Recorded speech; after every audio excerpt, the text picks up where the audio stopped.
In September 1990, the body of a young woman was discovered hanging from an ancient oak tree near the cemetery in Edgewater, a small coastal town straddling the Oregon-California border. Sheriff Dale Mercer had seen his share of tragedies in his 23 years wearing the badge, but something about this scene made the hairs on his neck stand at attention. "Cut her down." Carefully, he ordered his deputy, Frank Reeves, who stood frozen beside him, rain dripping from the brim of his hat. The morning fog clung to the cemetery grounds, wrapping around the weathered headstones like ghostly fingers. The woman hung from a thick branch, her bare feet dangling 10 inches above the soggy ground. She wore a simple white dress, now muddied at the hem. Her dark hair obscured her face, but her posture, arms slightly extended from her sides, gave her a theatrical, almost staged appearance. "Suicide?" asked Reeves, his voice barely audible over the gentle patter of rain. Dale didn't answer immediately. He circled the tree, noting the absence of footprints other than their own. The ground was soft from 3 days of continuous rainfall. Logic suggested she would have left tracks climbing the tree, yet there were none. The branch was 15 feet up, not impossible to reach, but difficult enough to raise questions. "Maybe," Dale finally replied. "But something feels wrong." The county coroner, Dr. Eleanor Hughes, arrived 30 minutes later. By then, they had placed the body on a tarp beneath the sprawling branches. "No identification," Reeves reported. "No wallet, no purse, nothing in her pockets." Dale watched as Dr. Hughes examined the body with methodical precision. "Preliminary cause of death is consistent with hanging," she noted, adjusting her glasses. "But I'll need to get her back to the lab to be certain." She looked up at Dale. "What's troubling you, Sheriff? You've got that look." Dale gestured to the scene. "Does anything about this strike you as odd? The dress, the positioning, it's like someone arranged her." Dr. Hughes pursed her lips. "I share your concerns. The ligature marks don't quite match what I'd expect from someone who jumped. The bruising pattern suggests she may have been unconscious when hanged." Dale's stomach tightened. "So we're looking at a homicide?" "I can't say definitively yet, but it warrants investigation. I'll rush the autopsy." Back at the station, Dale pinned photos of the crime scene to a corkboard. The victim appeared to be in her early 20s, with olive skin and dark hair. No matches in their missing persons database. No identifying marks except a small crescent-shaped birthmark behind her right ear. How does someone just vanish without anyone looking for them? Dale muttered. The phone rang, interrupting his thoughts. It was Dr. Hughes. "I've completed the preliminary examination," she said, her voice tight. "There are several concerning findings. First, there are subtle contusions on her wrists and ankles consistent with restraints. Second, there's a puncture mark in her neck that suggests she may have been injected with something. I'm running toxicology now." Dale scribbled notes. "So definitely murder." "I'd stake my license on it," Dr. Hughes replied. "And Dale? Someone went to considerable lengths to make this look like a suicide. This wasn't impulsive, it was meticulously planned." The investigation stalled almost immediately. With no identification and no matching missing persons reports, the Jane Doe case quickly grew cold. The local newspaper ran a front-page story for 2 days, then relegated updates to the back pages before dropping the story entirely. Dale kept the file on his desk, reviewing it regularly, but with each passing week, the likelihood of finding answers diminished. 3 months later, a development finally emerged. A motel owner 50 miles south recognized the victim's photo. "She stayed here for 3 nights last August," he told Dale over the phone. "Paid cash. Called herself Catherine West, but I'm pretty sure that was fake. She was with a man for the first 2 nights, older fellow, maybe 50. Sharp dresser." Dale drove to the motel that afternoon, a rundown establishment just off Highway 101.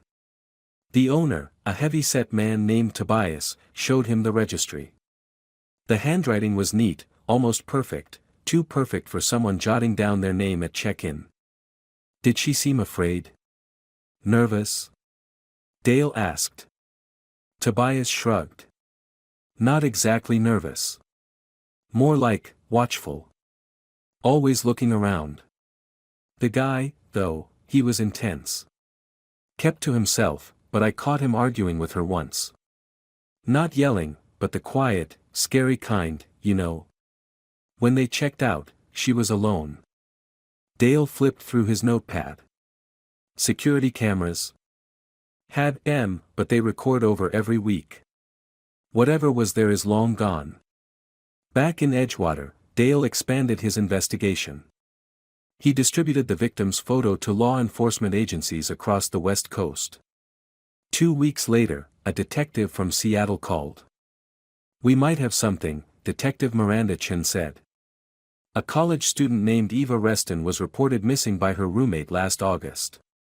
She was supposed to drive to Portland to visit family but never arrived. The physical description matches your Jane Doe. Dale's pulse quickened. Can you send me everything you have? Eva Reston had been a linguistics student at the University of Washington. 20 years old. Originally from Chicago. Her roommate, Becca Donovan, described her as studious and private. No known boyfriend. No drug use. No history of depression. Nothing to suggest she would run away or take her own life. Dale arranged a video call with Becca, who now lived in Minnesota. I knew something was wrong when she didn't call after arriving in Portland, Becca explained, her face solemn on the computer screen. Eva was reliable. Meticulous. She wouldn't just disappear. Did she mention anyone new in her life? Dale asked. Perhaps an older man. Becca's expression changed subtly. There was someone, a professor, I think. Not from her department. She never told me his name, but she would get these calls that made her nervous.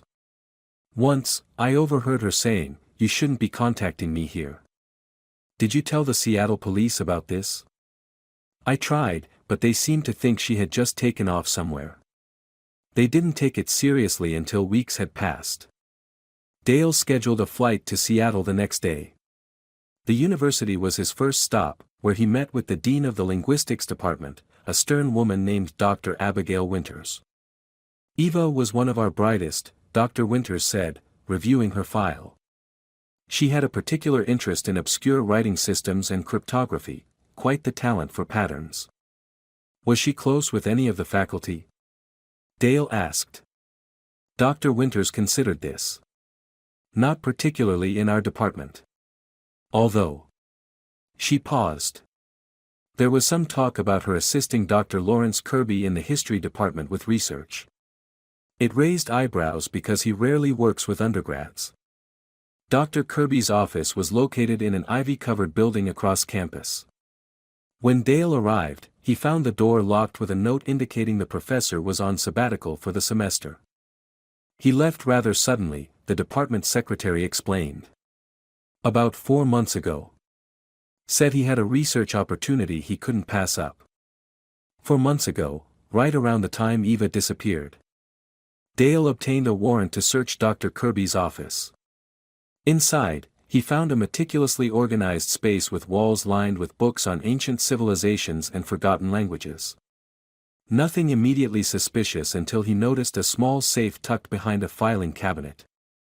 The university had a master key. Inside the safe, Dale discovered a collection of notebooks filled with what appeared to be coded writing. And tucked within one notebook was a photograph of Eva Reston standing in front of a lighthouse Dale instantly recognized from Edgewater. He called Frank immediately. Find out everything you can about Lawrence Kirby. And check if anyone remembers seeing him in Edgewater last summer. The pieces began falling into place. Dr. Lawrence Kirby, 52, was a respected historian specializing in cryptography and secret societies. Never married. No children. His colleagues described him as brilliant but intensely private. His publication record was impressive, focusing on historical encryption methods and their use by various clandestine organizations. 3 days into Dale's Seattle investigation, Frank called with news. "I showed Kirby's photo around town. The waitress at the Harbor Diner remembers serving him and a young woman multiple times last summer. Said they were always huddled over papers, talking in hushed voices." Dale returned to Edgewater with a clearer picture forming.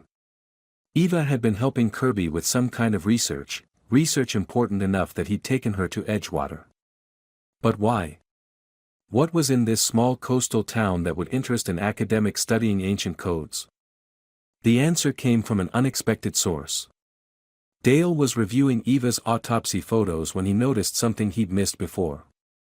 The small birthmark behind her ear wasn't a birthmark at all, it was a tiny tattoo.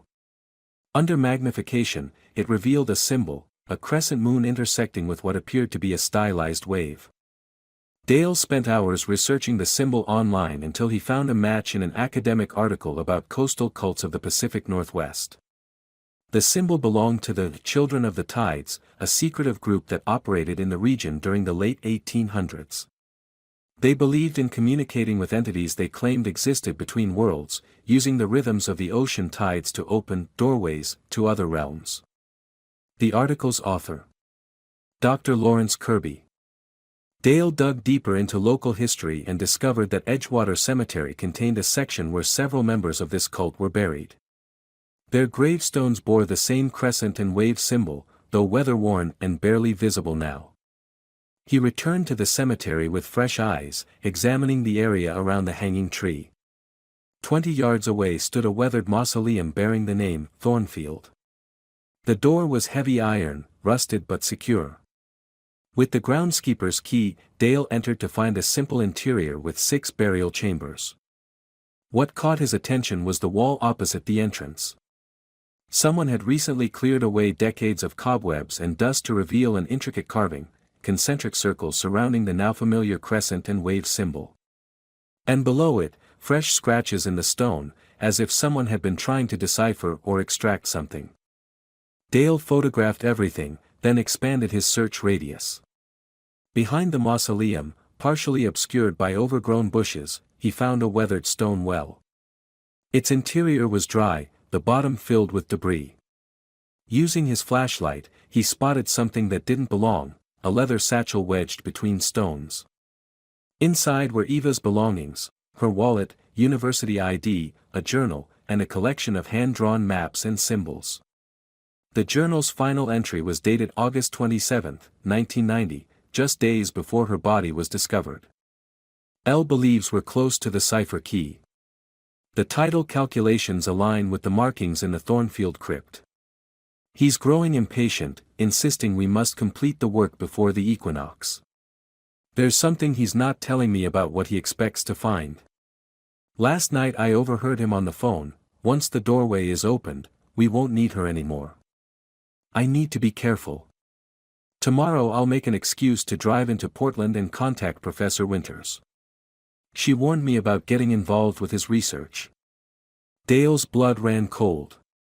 Eva had realized she was in danger but hadn't escaped in time. The hunt for Lawrence Kirby intensified. Alerts went out nationwide, but he seemed to have vanished. His bank accounts showed withdrawals tapering off in Mexico 2 months earlier, then nothing. His passport hadn't been used at any official border crossing. As the investigation expanded, Dale uncovered more disturbing connections. 3 other young women had disappeared along the West Coast over the past decade, all students with backgrounds in linguistics or mathematics, all interested in historical cryptography. None had been found. 6 months into the investigation, Dale received a package from a detective in Vancouver. Inside was a newspaper clipping about an unidentified body found floating in a harbor, a middle-aged man matching Kirby's description. The cause of death appeared to be suicide, a note in his pocket reading only, "The door remains closed." Forensics eventually confirmed it was indeed Lawrence Kirby, but his death brought more questions than answers. Had he killed himself out of remorse? Or because he had failed in whatever he was trying to accomplish? Dale brought Eva's journal to Dr. Winters, hoping her expertise might shed light on the research that had cost Eva her life. "These are coordinates," Dr. Winters explained, examining Eva's notes. "Tidal patterns aligned with celestial events and specific locations along the coast." Kirby believed the children of the tides had discovered something, a method of using natural phenomena to access what he called liminal spaces. "You mean like supernatural doorways?" Dale asked skeptically. Dr. Winters smiled sadly. To a man like Kirby, the line between academia and obsession was razor-thin. He spent decades trying to prove these cultists had discovered something real. Eva was helping him calculate and translate their methods. And when she wanted out, she became a liability, Dr. Winters said quietly. Or worse, a sacrifice. Some of these old cults believed in blood offerings during specific astronomical alignments. Dale returned to Edgewater with a forensic team to re-examine the Thornfield mausoleum. Ground-penetrating radar revealed a small chamber beneath the crypt, a chamber containing centuries-old artifacts bearing the crescent and wave symbol. Among modern items clearly left by Kirby were notebooks filled with calculations and a star chart marked for September 23, 1990, the autumn equinox, one day after Eva's estimated time of death. As the investigation wound down, not all questions found answers. The full extent of Kirby's activities remained unclear. Had there been accomplices? What happened during those final days with Eva? And perhaps most disturbingly, had Kirby actually found something in his research, something that ultimately led to his own destruction? In the years that followed, Dale would sometimes visit Eva's grave in Seattle, where she had been returned to her family. He would bring reports detailing the investigation, updating her on the case that consumed years of his career. The official files labeled it a closed case, murder followed by suicide of the perpetrator. But on quiet nights when fog rolled through Edgewater Cemetery, Dale sometimes found himself drawn back to the Thornfield mausoleum, wondering about the secrets still buried within its walls, and about the thin boundaries between obsession, madness, and something perhaps more inexplicable. In 2022, 3 decades after Eva's death, an earthquake struck the Oregon coast. The tremors were mild in Edgewater, causing minimal damage, except to the old cemetery, where the Thornfield mausoleum partially collapsed, revealing hidden compartments in its walls. Inside, workers found a waterproof case containing a single envelope addressed to "the one who finds the truth." Inside was a letter in Lawrence Kirby's handwriting, dated the day before his death. "I was wrong about everything. The doorway opens both ways. What comes through cannot be controlled. Eva knew, that's why she had to be silenced. I thought I could finish alone, but now it's found me too. If you're reading this, seal the chamber. Fill the well. Destroy the calculations. Some knowledge isn't meant for us." The letter now sits in an evidence box in the Edgewater Sheriff's Department, alongside the case files of a young woman who came looking for ancient secrets and instead became part of one herself, a mystery that still whispers among the weathered headstones when the tide pulls at the shore and fog embraces the hanging tree.